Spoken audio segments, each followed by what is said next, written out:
Muy buenas noches, queridos amigos. Bienvenidos a esta cuarta emisión de tu programa Pregúntale a tu abogado. Estamos transmitiendo desde Linares número 74 en el módulo de atención ciudadana del diputado Jorge Gaviño Ambriz, que se encuentra ubicado en el corazón de la colonia Roma Sur.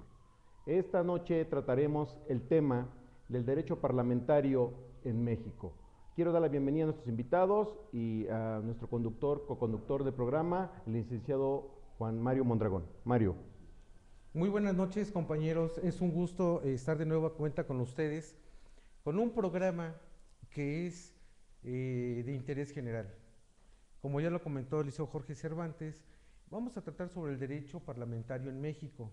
Vamos a ver aquellas dudas que se tienen y aquellos tabúes que se han realizado en torno a este derecho que ha sido pues muy poco profundizado. Para esto tenemos a dos especialistas de la materia. A mi izquierda se encuentra la licenciada Luz Elizabeth Ortiz Castillo. Gracias. La licenciada Luz Elizabeth Ortiz Castillo Gracias. es coordinadora de asesores de la Comisión de Recursos Hidráulicos en la Honorable Cámara de Diputados en la 62 legislatura. Ha tenido diferentes cargos como asesora parlamentaria y secretaria técnica y consultoría en prácticas parlamentarias. De igual manera tenemos al doctor Enrique Buenrostro Zamudio, quien también ha tenido diversos cargos y actualmente es titular del despacho jurídico parlamentario. Les doy la cordial bienvenida a su programa Pregúntale a tu abogado del diputado Jorge Gaviño Ambriz y bienvenidos. Muchas gracias. Gracias, Mario. Licenciada, quiero darle a usted la bienvenida a este programa, a este espacio que nos brinda el diputado Jorge Gaviño. Veo que es usted muy joven y aparte le quiero compartir que es la primera mujer que nos acompaña en esta emisión de Pregúntale a tu abogado.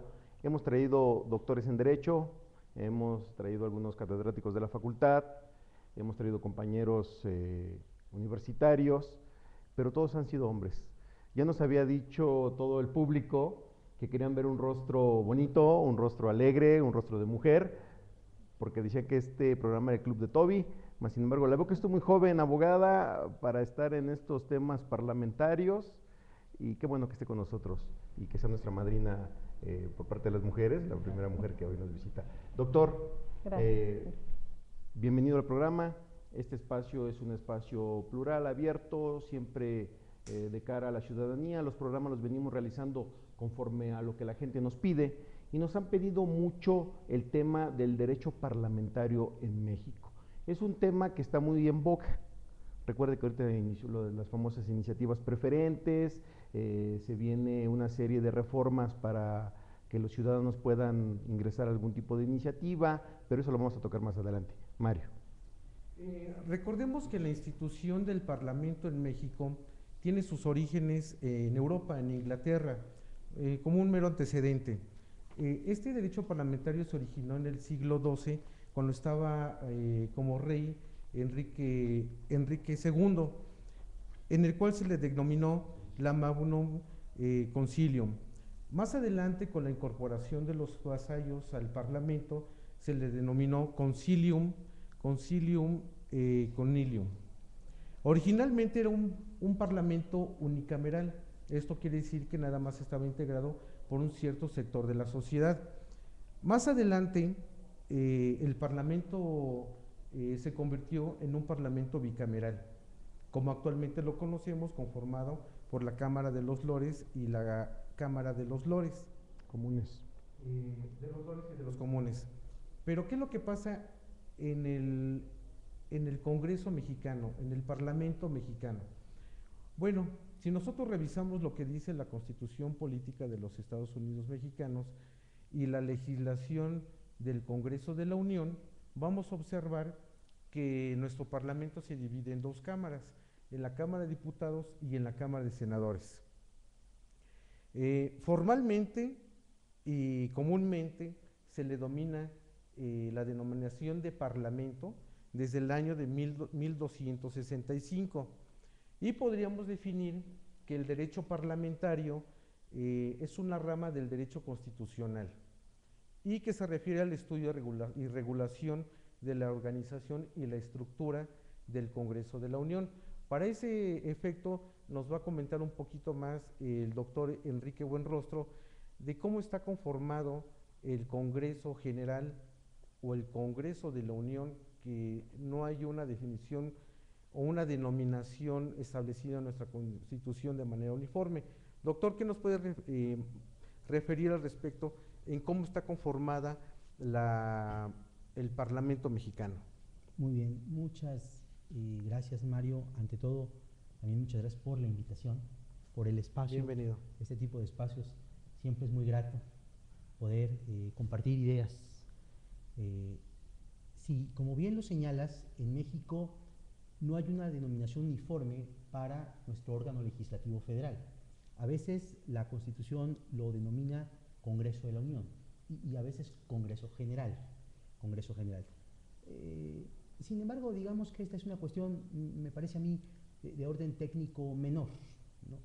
Lo importante es que el Congreso mexicano forma parte de esta tríada de los llamados poderes que funcionan a partir de la separación o división de los mismos, lo cual garantiza la libertad del ciudadano.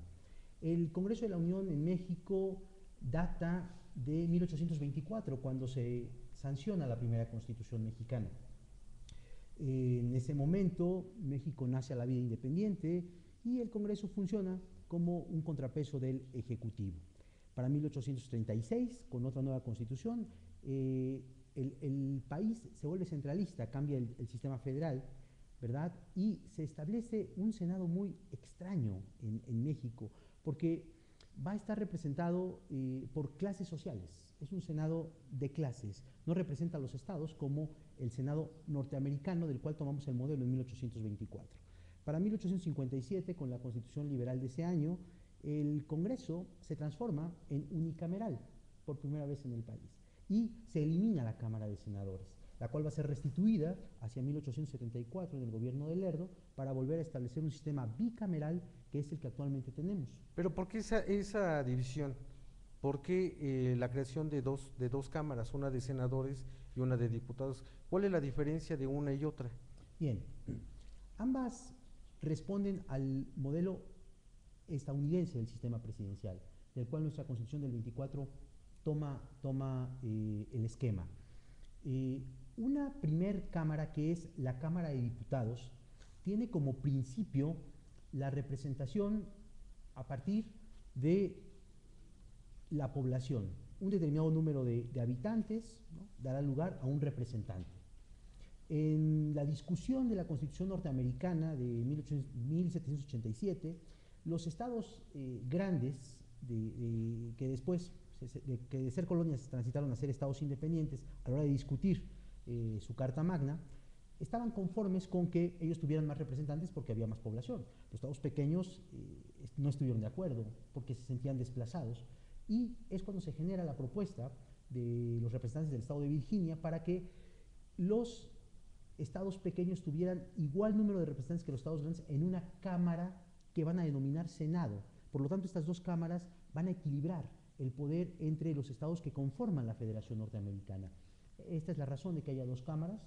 Se genera este equilibrio entre, por un lado, los representantes de la población que están en la Cámara de Diputados y los representantes por los estados en igual número en la Cámara de Senadores.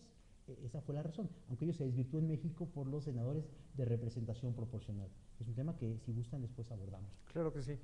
Licenciada Luisa Elizabeth, bienvenida. Como ya lo comentó el licenciado Jorge Cervantes, está usted inaugurando este programa, La Primera Mujer, para que vea que en este programa también se da la cuestión de equidad de género. Muchas gracias. Realmente, primero agradezco la invitación, Jorge, Mario.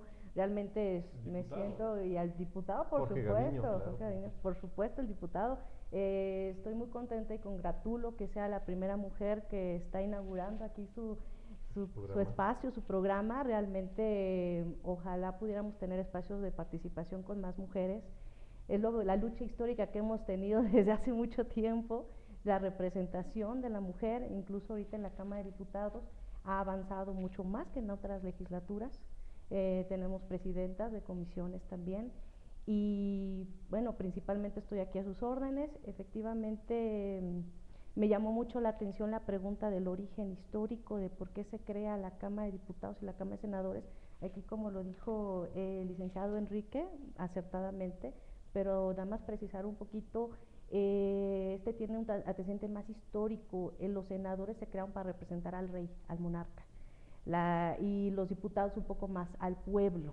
Eso realmente es algo histórico que se ha dado en el transcurso de la historia, y afortunadamente hemos acabado con esos estigmas, pero aún así lamentablemente contamos con ciertos representantes que no son realmente del pueblo, simplemente representan un sector empresarial muy determinado, y que eso, bueno, a lo mejor en otro momento podríamos abordarlo en otro tema, ¿no?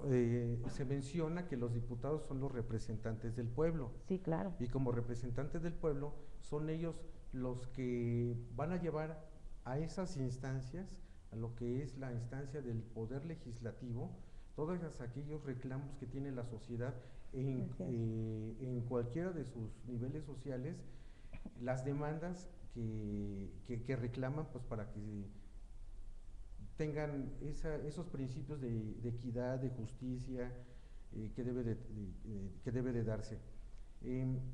Licenciada Elizabeth, en su trayecto como asesora parlamentaria, actualmente como coordinadora de asesores, una de las funciones que tiene el Poder Legislativo es lo que es el trabajo legislativo, lo que es la función legislativa. ¿Qué nos puede comentar al respecto?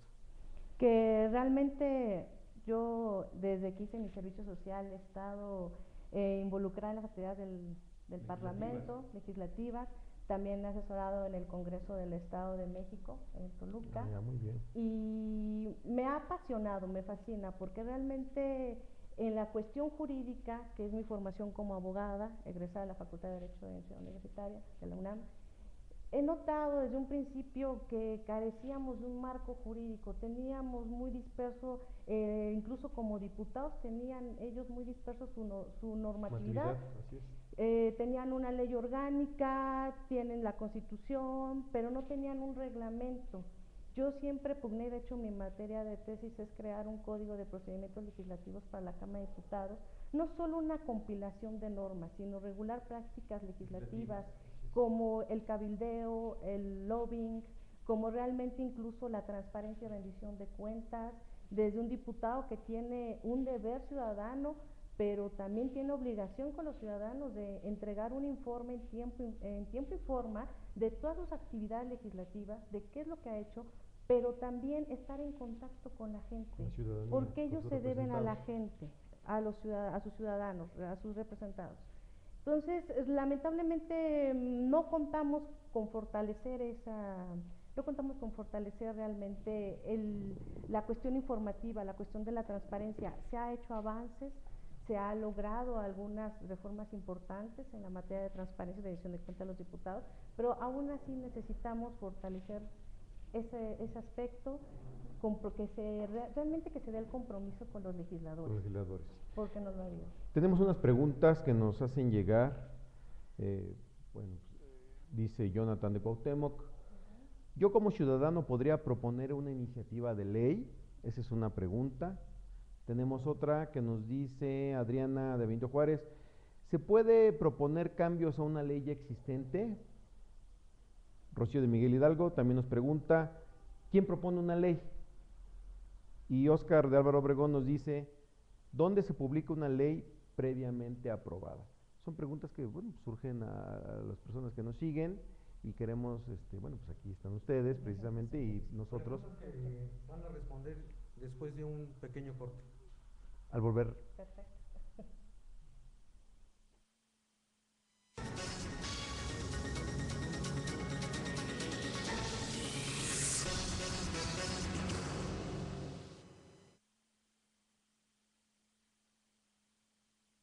Bueno, la primera pregunta que nos formuló, ¿quién fue?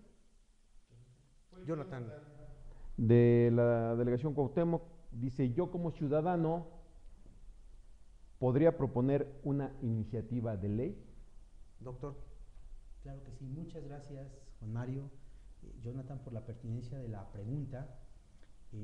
Pues teóricamente sí, la respuesta es sí. De acuerdo con nuestro artículo 71 constitucional, Así es. que fue adicionado en una reforma publicada el 9 de agosto de 2012, la facultad para presentar iniciativas de ley o decreto, de acuerdo con la fracción cuarta adicionada, corresponde a los ciudadanos. Los ciudadanos podrán hacerlo, pero hay una condición, siempre y cuando se trate del 0.13% de la lista nominal de electores que exista. Actualmente esa lista nominal es de 74 millones y medio de personas, lo cual nos da una cantidad algo así como un poco más de 103,000 ciudadanos que tendrían que firmar la iniciativa para que ésta pudiera presentarse ante cualquiera de las dos cámaras. 103,000 ciudadanos tendrían Aproximadamente. que avalar la presentación de esa iniciativa para que fuese válida. ¿Actualmente eso es posible? Eso es posible, pero aquí hay un detalle importante. Un candado. Aún es candado transitorio, porque de acuerdo con los artículos de esta naturaleza de dicha reforma, el Congreso de la Unión, las legislaturas de los estados y la Asamblea Legislativa del Distrito Federal tienen un año, a partir de que entre en vigor esta reforma, para adecuar los cambios en la legislación secundaria y poder reglamentar esta iniciativa ciudadana, con esta condición que establece la Constitución del punto 13 de la lista nominal, más las condiciones establecidas por los legisladores locales. Entonces debemos de esperar estas adecuaciones. Lamentablemente, los órganos legislativos, en caso de que violenten el plazo, que es hasta el 10 de agosto del presente año, no tendrían sanción, lo que se convierte en lo que se conoce técnicamente como una omisión legislativa. ¿No perderían legitimidad los diputados, porque son representantes populares, al momento de que un ciudadano o un grupo de ciudadanos proponga una iniciativa de ley? Luego entonces, el trabajo de los diputados, ¿dónde quedaría? Porque ellos tienen que proponer las leyes, la creación de esas leyes. Si la ciudadanía que me elige la propone, bueno, ¿qué sucede ahí? ¿Qué pasaría con el trabajo de los diputados? Sí, claro, ese es un buen punto, porque la responsabilidad, en todo caso, si pasa este plazo y no se adecúa en legislación secundaria la norma constitucional de iniciativa ciudadana, no hay sanción jurídica, pero sí tenemos una sanción política. La sanción política hay en un contra del costo órgano, político. claro, y la pérdida de legitimidad, porque ellos son los representantes, y es un mandato del poder constituyente, que es un órgano que está por encima del legislador ordinario. Así es. ¿Verdad? Aquí nada más me gustaría precisar otra cosa respecto a la pregunta. No solamente la ciudadanía tendría derecho a presentar iniciativas de ley o decretos, sino también iniciativas de reforma constitucional, porque no hay óbice u obstáculo que limite esa posibilidad para el ciudadano. Recordemos que recientemente, que es otra pregunta, que no nada más el Poder Legislativo es el que se encarga de la iniciación de leyes. La segunda pregunta, ¿cuál es, Jorge? Adriana nos preguntó desde Benito Juárez, dice, ¿se pueden proponer cambios a una ley ya existente? Bueno, tenemos que recordar que bueno, nosotros como abogados, los diputados lo sabemos, pero bueno, la gente que nos sigue… Pero aquí ya tenemos una ley que ya está vigente, la gente que nos sigue que se está… quiere saber pues, el proceso de modificación de las leyes, Licenciada ¿no? Elizabeth. Para eso los expertos. Licenciada. Sí, en efecto, cualquier iniciativa tiene que mediar necesariamente en una ley vigente, la puedes proponer como una iniciativa, o bien puedes generar una nueva ley. No importa si ya está vigente la ley, la puedes proponer como una iniciativa. Es muy bueno, ahondando un poquito también con lo de la iniciativa ciudadana, no le resta poder a los diputados, ni a un senador, ni a los congresos locales, que también tienen facultad de iniciativa, además del Ejecutivo, sino que fortalece la participación ciudadana. Lo que hace es que luego los legisladores, los senadores y demás quienes tienen facultades de iniciar una ley, a veces no conocen el problema eminente de su comunidad o es un gran ámbito de problemas que tienen que sería, un trabajo titánico, vaya, sí, atender a que al todos. 100% puedan cubrir toda la problemática. Y es muy sano esta participación ciudadana, esta reforma al 71 constitucional, que efectivamente, como dice el licenciado, hay que fortalecerla con las legislaciones secundarias, pero realmente sí, en ese sentido legitimas a los ciudadanos con darle mecanismos de participación ciudadana. Posteriormente veremos referéndum y plebiscito, pero también tú puedes modificar cualquier ley que esté vigente a través de una iniciativa. A través de una iniciativa. Esa es la contestación para Y en esa modificación se puede solicitar que se pueda adicionar algún párrafo, alguna palabra, los que tú quieras. ¿Qué es lo que se puede modificar? Se puede modificar todo el universo que tú consideres que necesitas normar para dar solución a un problema general en tu entorno, en tu sociedad, en tu comunidad, en tu estado o a nivel nacional. Todo tú lo puedes reformar, siempre y cuando se cumpla con una serie de requisitos que ahora el reglamento de la Cámara de Diputados lo establece para poder presentar la iniciativa. ¿Se puede desaparecer algún precepto de alguna ley? Y técnicamente, ¿cómo se le llamaría? Se puede derogar, sería la palabra derogar un artículo o derogar una ley, que siempre y cuando justifiques, motives y fundes la causa del por qué necesitas derogarla.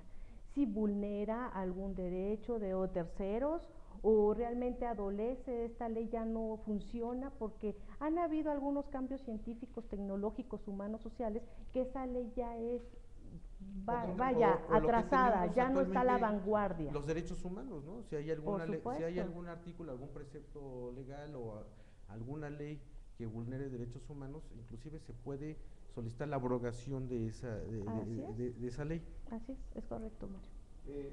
Le hacía una pregunta, licenciada. En su experiencia, en su práctica como coordinadora en la Cámara de Diputados, me imagino que las iniciativas que en ocasiones enarbolan o abanderan ciertos diputados o ciertas fracciones parlamentarias son iniciativas que llegan de la sociedad civil, de asociaciones que se van acercando con los diputados para pedirles o ven su agenda legislativa y comentarles esta iniciativa. ¿Ha llegado a pasar en las cámaras esto? ¿Llegan con ustedes asociaciones civiles o grupos para pedirles que suban tal o cual iniciativa? Constantemente, Jorge. Realmente siempre ha habido un grupo de ciudadanos preocupados por la problemática de algún sector en particular, principalmente, por ejemplo, puedo citar el problema del YETU, que ha sido un problema de una duplicidad que se ha comprobado, que se ha politizado incluso el asunto, que a mi parecer debiera de derogarse, y que aún así he notado que en el último informe trimestral de las finanzas públicas de la Secretaría de Hacienda, el IMPAC, que ese impuesto se derogó, se eliminó para sustituir al YETU, aún se sigue cobrando. Se sigue cobrando. Es inaudito. Efectivamente, organizaciones, líderes de mercados, asociaciones civiles, derechos humanos, han venido con los diputados y con su servidor también para que de una u otra manera podamos generar en mi parte lo que corresponde a la cuestión jurídica técnica y en los diputados la cuestión política. Licenciada, usted mencionó de reglamentar las prácticas legislativas a través de un código de procedimientos, sería un código legislativo o un manual legislativo. Me hablaba de un término que me llamó la atención, que dice cabildeo. Las personas que nos siguen, bueno, pues, pueden confundir cabildo con los cabildos de la estructura municipal, ¿no? En un municipio. ¿Qué es cabildeo? ¿Qué es el cabildeo en la Cámara de Diputados? Lo voy a traducir un poco más sencillo. El cabildeo es que muchas empresas, principalmente sectores con grandes tomas de decisiones, como por ejemplo hasta los medios de comunicación, son cabilderos y ellos son los que se acercan con los legisladores, diputados, senadores y demás, para poder incidir en las reformas que les beneficie a ellos como empresas o como un grupo particular de lo que ellos representan. Eso lamentablemente ha llegado a darse hasta la compra del voto.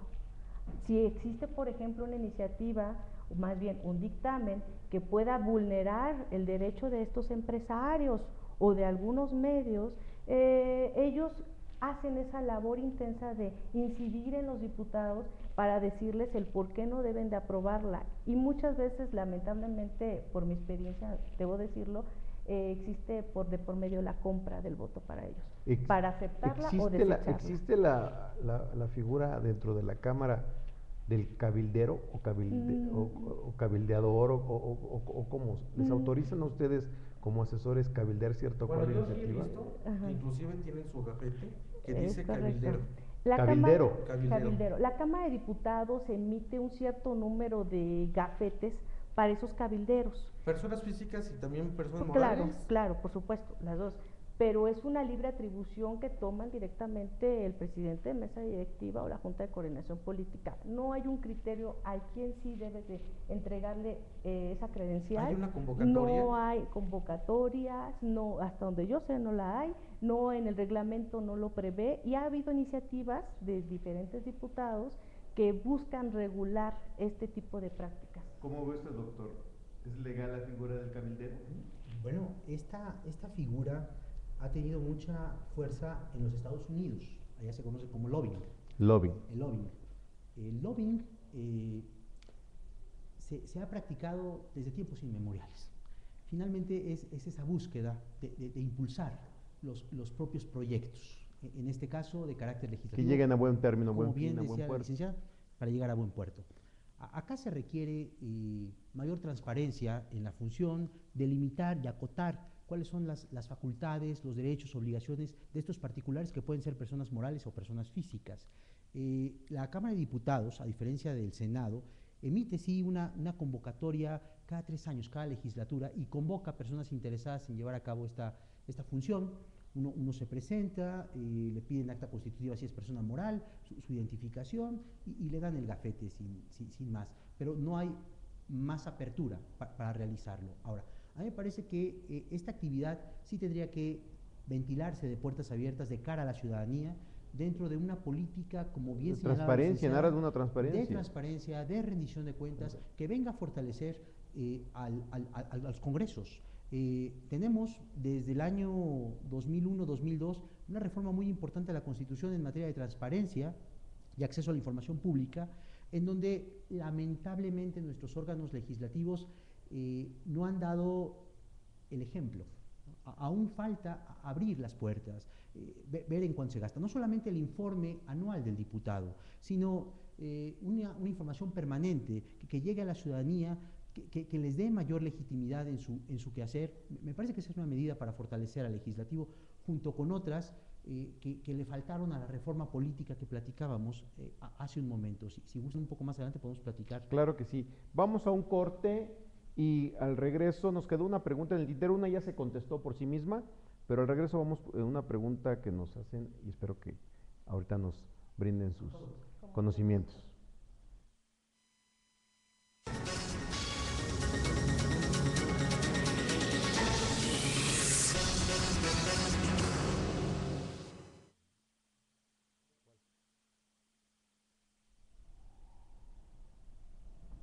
Sí, muy buenas noches, estamos de regreso.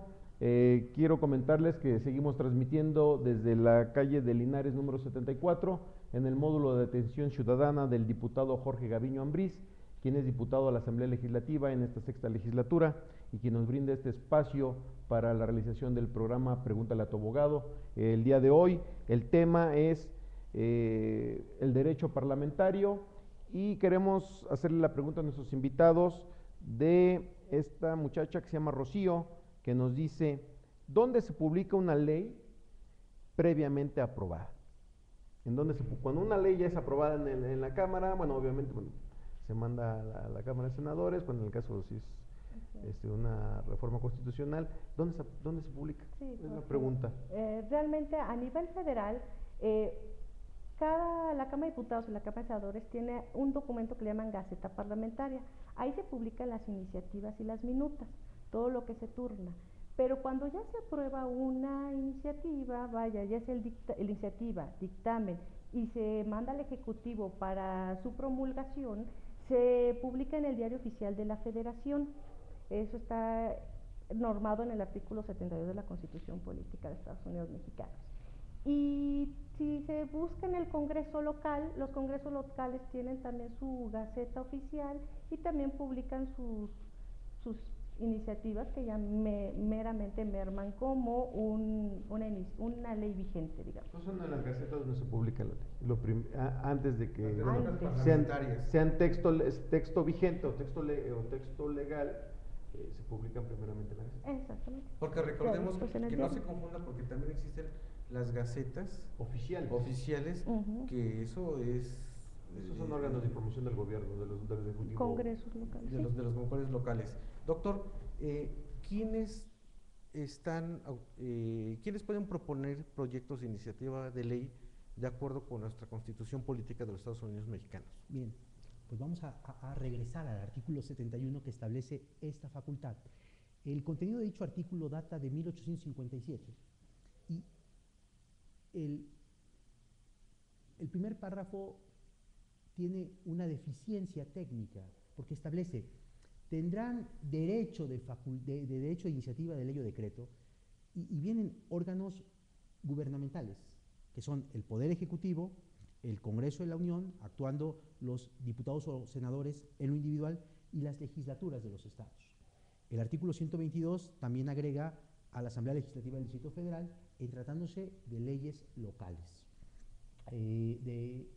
Es una deficiencia de técnica porque los órganos propiamente no tienen derechos, los órganos públicos tienen facultades, pero ahora con esta incorporación de la fracción cuarta que dota al ciudadano o a un grupo de ciudadanos para presentar iniciativas, ellos sí tendrían, nosotros sí como ciudadanos tendríamos un verdadero derecho. Y recientemente también la reforma que le otorga esa facultad al Poder Judicial en el Distrito Federal de presentar aquellas iniciativas, y bueno, se puede dar también ahí la discusión de por qué al Poder Judicial, pues sabemos que ellos son los encargados de la impartición de la justicia a través de los jueces y los magistrados.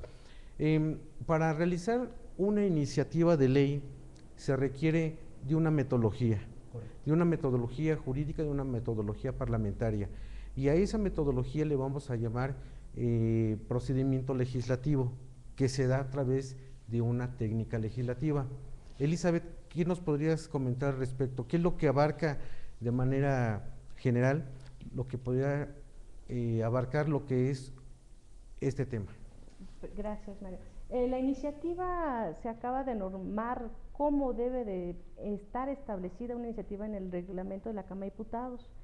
Señala que debe de mantenerse un planteamiento del problema, exposición de motivos, rubro, el decreto, la firma del diputado, la fecha, y principalmente fue un avance en este reglamento que pudieron establecer lo que mínimamente debería de contener una iniciativa. Pero pues anteriormente las que se han dado es por prácticas parlamentarias y que realmente de una otra manera cumplían, ¿no?, con el objetivo formal de entregar una iniciativa. Ahora siempre hemos contado con la Secretaría Parlamentaria, que es la que revisa a nivel en la Cámara de Diputados, revisa cómo entregas una iniciativa, y los grupos parlamentarios cuentan con sus órganos técnicos como una coordinación de proceso legislativo para revisar si a lo mejor a algún diputado le faltó un aspecto, el objetivo, por ejemplo, el planteamiento del problema. Me surge una duda. Claro, con mucho gusto. Siempre se han quejado los ciudadanos y los medios de comunicación hacen revuelo de esto. Cuando vemos que se instala una nueva legislatura, vemos que los señores diputados, algunos, pues no tienen este conocimiento parlamentario. Y le cuesta mucho trabajo, y dicen los medios de comunicación, incluso le cuesta dinero al Estado el enseñarles a legislar a algunos diputados.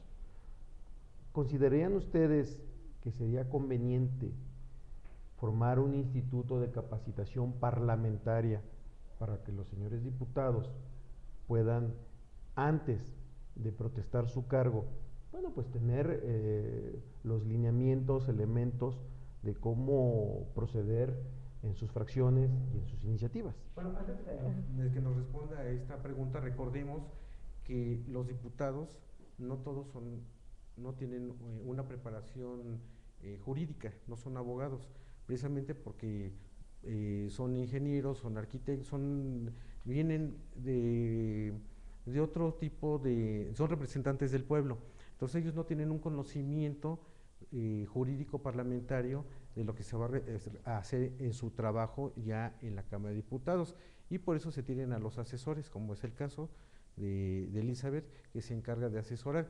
Y como tú bien lo preguntaste, ¿sería necesario una institución que se encargue de preparar en este tipo de temas a los diputados, Elizabeth? Sí, efectivamente, Jorge Mario, es necesario profesionalizar incluso los asesores que ya tenemos años. Crear un instituto sería una muy buena propuesta, porque lamentablemente nosotros como asesores empieza una nueva legislatura y las gracias, te liquidan y las gracias, y a ver con qué diputado sigues. Bueno, en mi caso es diferente, me han recomendado, es por eso que me mantengo ahí, pero el full de asesores que tiene un grupo parlamentario, desde ahí iniciemos, simplemente los liquidan y ya no los vuelven a recontratar. ¿Y es gente ¿Por que qué? se encarga de Pero esos temas y tiene conocimiento de años? Claro, y es gente especialista en el tema, es gente que sabe perfectamente cómo están las radiografías parlamentarias, digamos así. Y lo peor de todo es que llegan nuevos diputados y como tienen incluso una partida para pagar su asesoría y aparte una partida para pagar asesores del grupo, pues lamentablemente tienen ellos muchas cuotas que meter de gente nueva, gente que la apoyó en la campaña, y con eso buscan pagarle a su gente. Entonces pierden el objetivo. ¿Tiene esos No, realmente no, es gente que luego no tiene ni una licenciatura, lamentablemente hay que decirlo.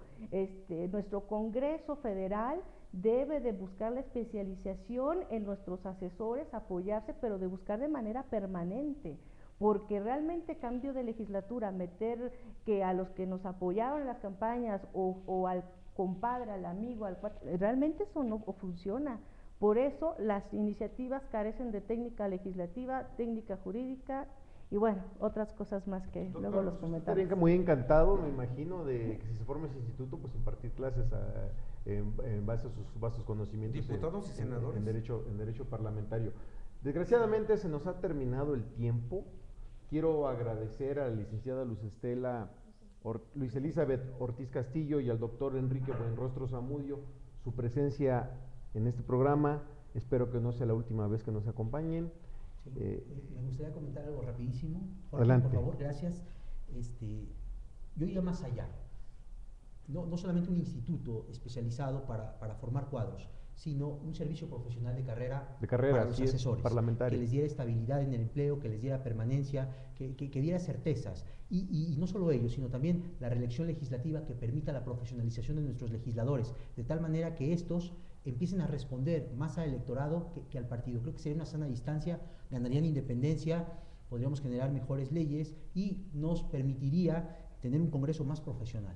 Gracias. Pues, doctor, muchas gracias. Doctor Enrique, Liceo Jorge Cervantes, muchas gracias por acompañarnos una vez más en este programa de Pregúntale a tu abogado, y los esperamos en la próxima sesión, la próxima emisión de Pregúntale a tu abogado, y muchas gracias por acompañarnos. Gracias. Y recuerden que el lunes tenemos nuestro programa de historias, leyendas y anécdotas de la Ciudad de México. El jueves está el diputado Jorge Gaviño Ambriz con su programa Respuestas a las 9 de la noche. Los esperamos. Muchas gracias y buenas noches.